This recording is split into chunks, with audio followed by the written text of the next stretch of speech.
Ryan Fleming can help you chart out a course for your retirement with his intimate knowledge of financial planning and the airline industry. It's time for the Pilot's Advisor.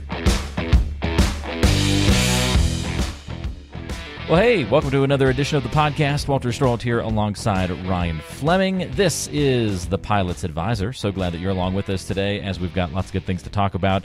Secure Act 2.0. What is it all about? What are the big changes that you need to be aware of? Ryan's going to break it down for us today in a few moments. But first, Ryan and his very sore voice is with us today. AFC Championship game wasn't kind to you in the end, my friend. Yeah, I might be a little nasally today, a little clogged up. So we decided to make the trek over to Burrowhead, and which ended up being Arrowhead after all. Yeah. But no, my wife and I both said, let's just do it. We drove over there, took the kids. She still won't tell me how much we paid for tickets, which is probably a good thing. Mm-hmm. But we did it, yeah, and then all of a sudden I thought we were going to overtime, and next thing I know, the game was over. And we started our drive back and hit nothing but ice, and so we had to go like 30 miles an hour. Oh, no. Didn't get back to the house here till like 4 in the morning on Sunday, so I'm still recovering. My goodness. Yeah, that's a brutal trip right there, my friend. No wonder your voice is a little under the weather. Yeah, I don't feel sick. Just a little like clogged up, and of course the weather here is in the teens, and it's just miserable. How you usually feel when you stay up till 4 in the morning? That's kind of goes with that territory. At this age, yes, it hurts. Hurts for days. Oh man, that is brutal.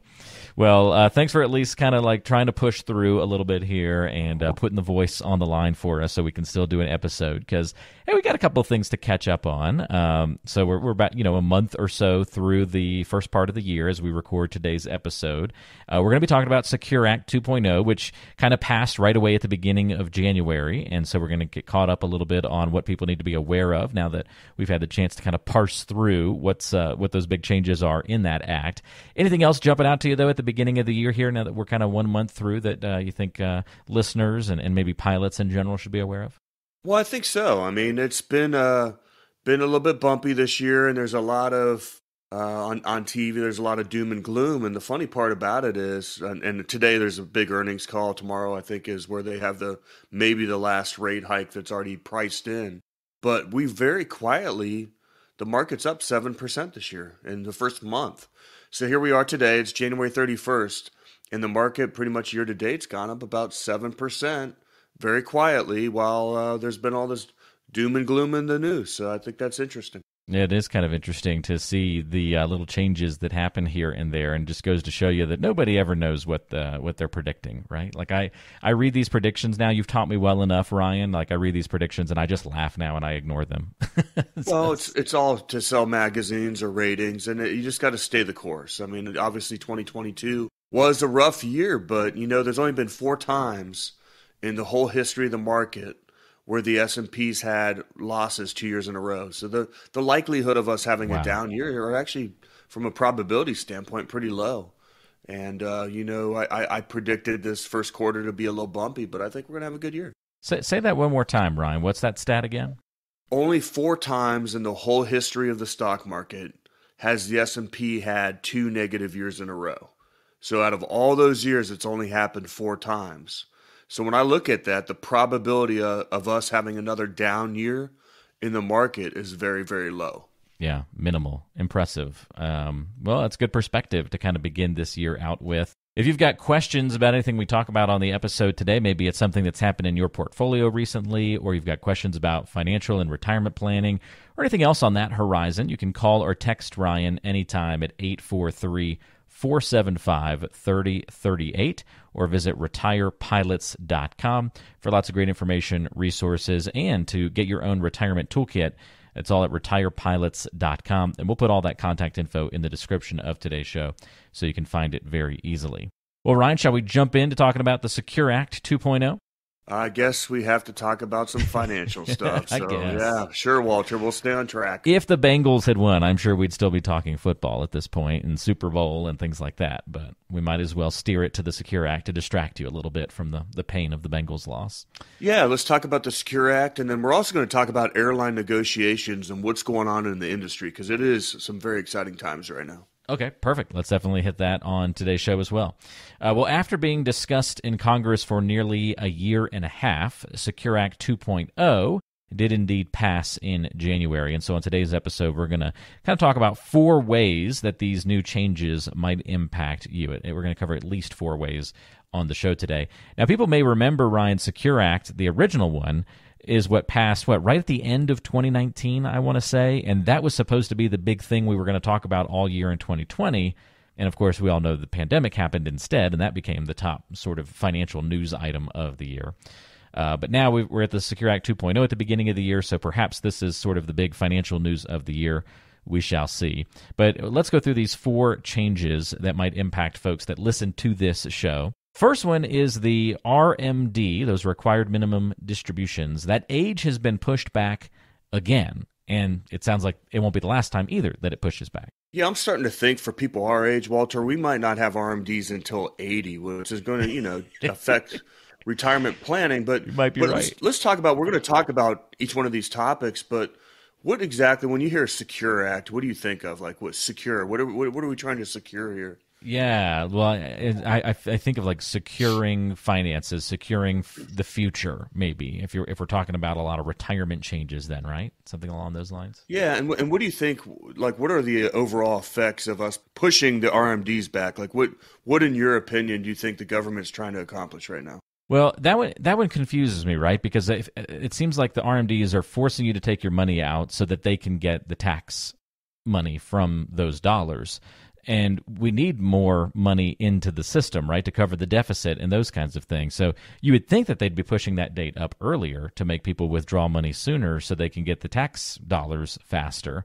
So that one strikes me as curious that they keep pushing it back further. What am I missing?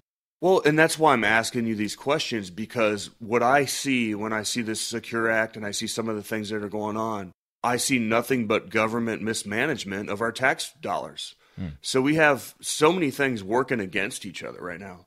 So for a retirement income plan, yes, it could help us out by backing the RMD age up, because we could allow our retirement investments to be tax deferred for a little bit longer.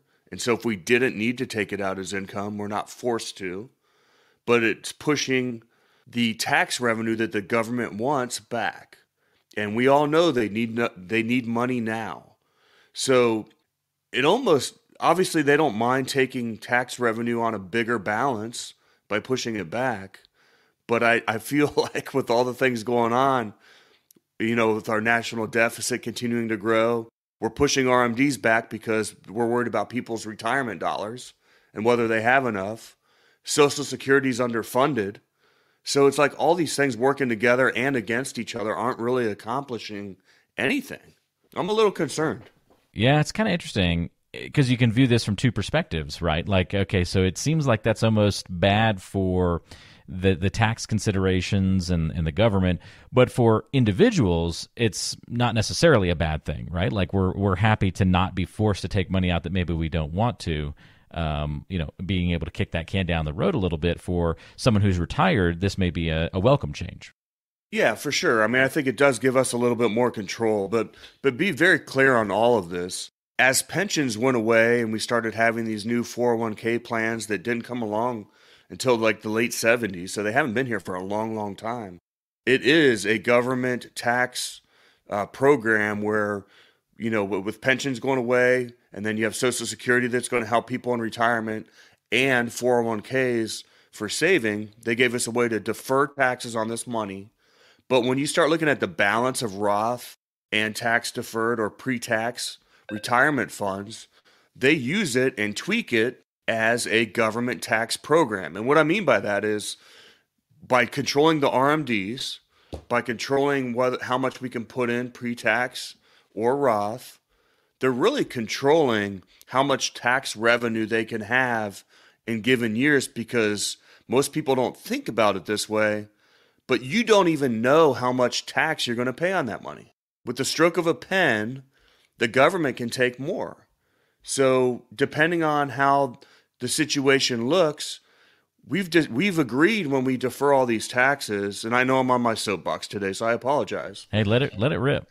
But we've agreed that, hey, somewhere down the road, we're going to pay the government the tax on this money, but we don't know what that percentage is.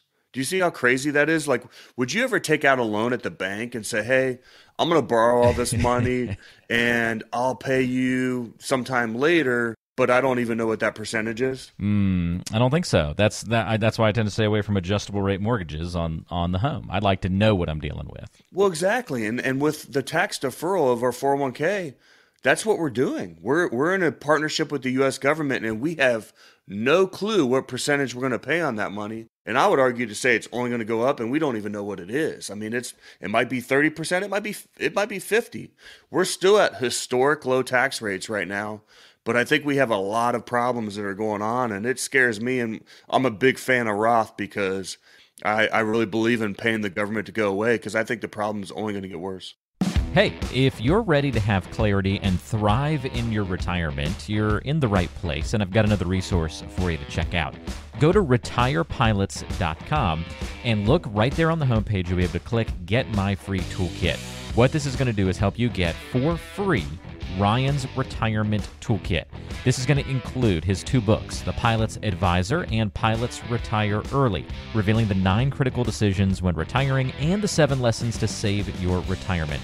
Not only does it include the books, but lots of other goodies packed into this free toolkit that'll be sent to you ASAP. It's a great starting place for any pilot to begin their retirement journey. Go to retirepilots.com. Secure Act 2.0 also changed this, special catch-up contributions. What's this all about? So every year when we look at how you can save your money, there's little changes, and a lot of it has to do with inflation adjustments. So no different in your 401k this year. You can contribute up to $66,000 total. That's the IRS limit. A person that is under 50 can put in $22,500. And there's a catch-up provision where it continues to go and they keep bumping up the catch-up contribution. So where it was $6,500, now it's going to be $7,500. But, and here's where it's starting to get more and more complicated. For someone between 60 and 63, in the year 2025, they're going to be able to make $10,000 of catch-up. So the point behind the catch-up contributions is for those people that didn't get ahead of the game and didn't save enough going in, and now they're getting closer and closer to retirement, the government's trying to allow us to squeeze a little bit more dollars into that 401k plan. But this does change every year, so make sure that you talk with your advisor and make sure that you have the right amount, or try to max out what you're able to do for saving for retirement. Very good.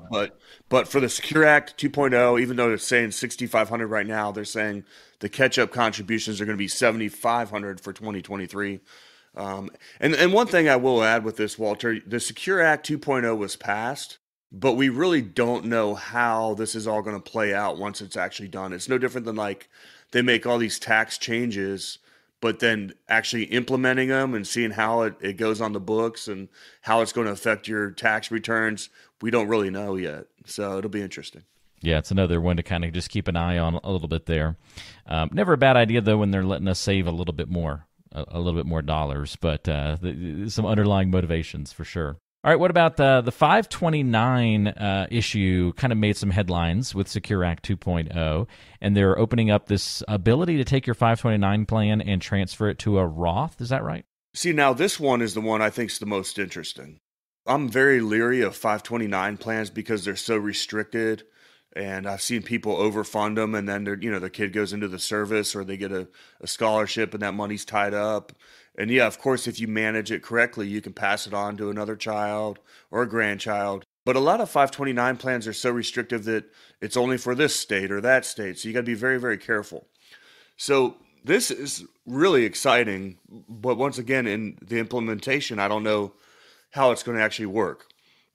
So what they're saying is there's some significant restrictions, but it's now possible to transfer funds from a 529 plan to a Roth IRA.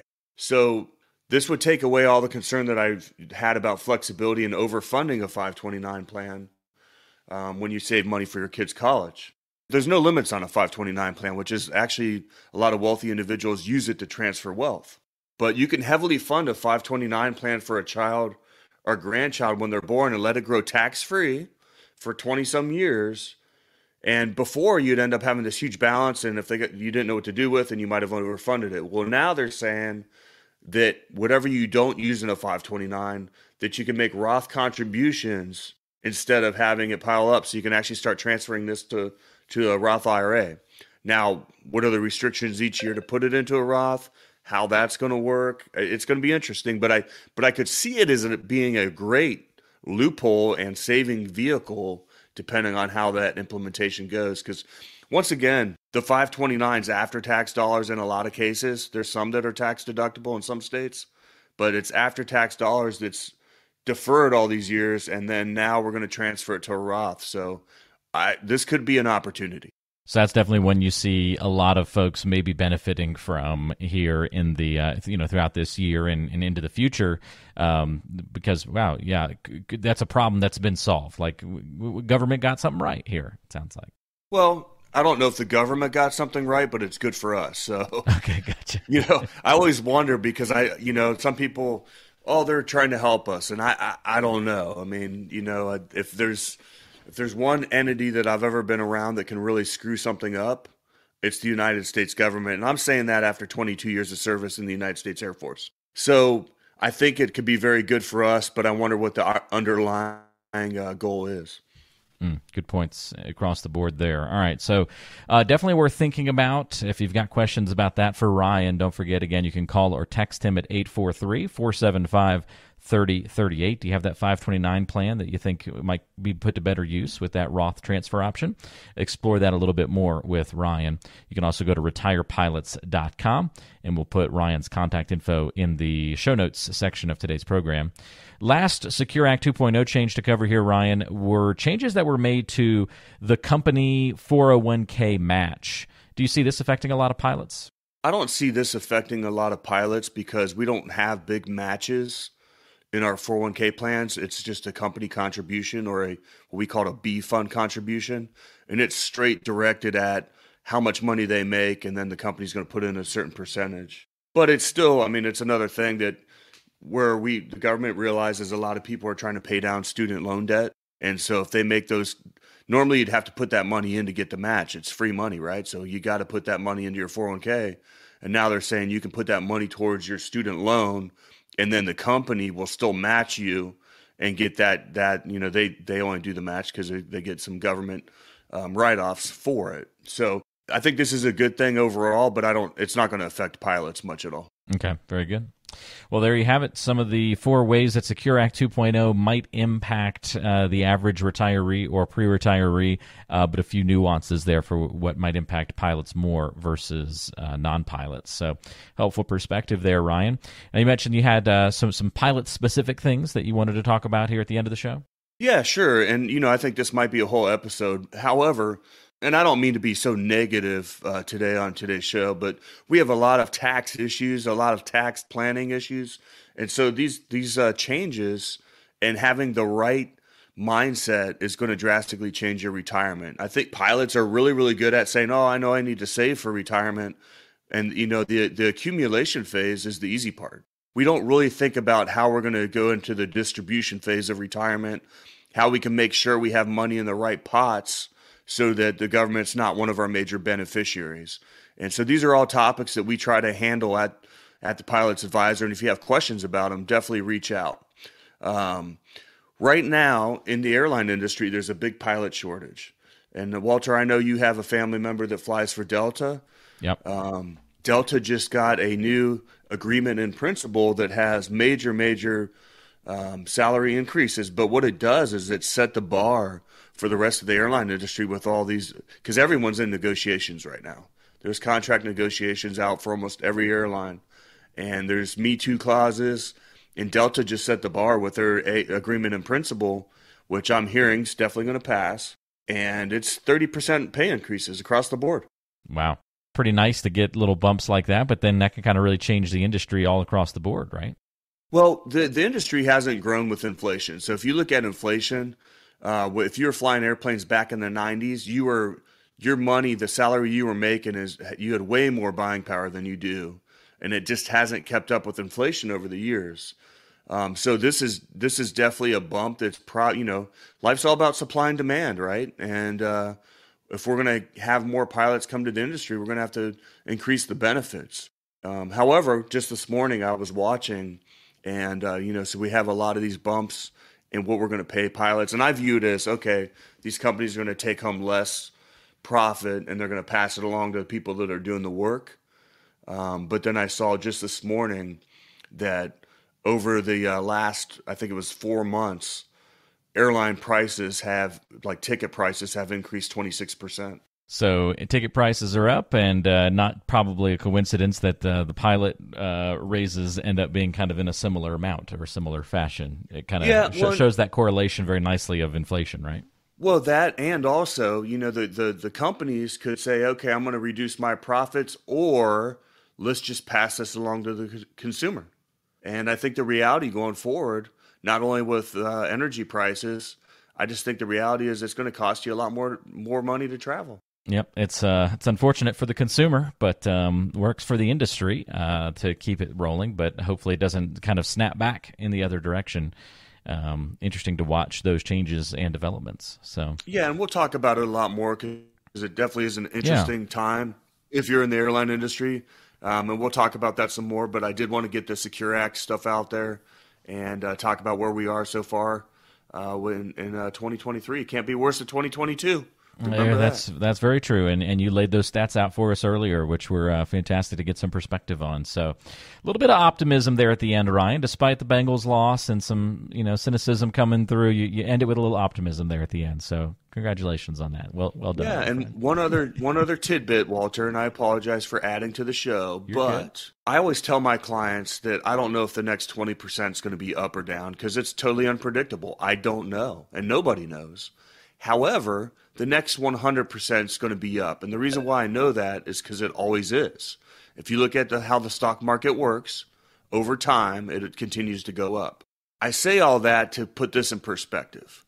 The market was down more than 20% in 2022. And as the market decreases and goes down, the expected future return does what? It actually goes up. So we're already down 20+%. So going forward, you can expect there to be future returns should be going up. Very good. Thank you for all of the information on the show today, Ryan. Again, if you've got questions for Ryan and want to talk to him a little bit more about what's on your mind, whether it be about retirement planning, investing, maybe something going on with your company plans that you have specific questions about, Ryan is well-versed in all of those different areas. He, after all, is the pilot's advisor, based out of St. Louis, but working with clients really worldwide, and can talk to you anytime. Call or text 843-475-3038 or go online to retirepilots.com, and lots of information for you there as well.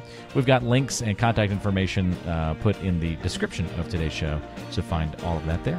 Ryan, thanks for the help this week. Hope your voice feels better soon, and we'll talk to you again in just a bit. Lots of ice storms out there this week. Everyone fly safe.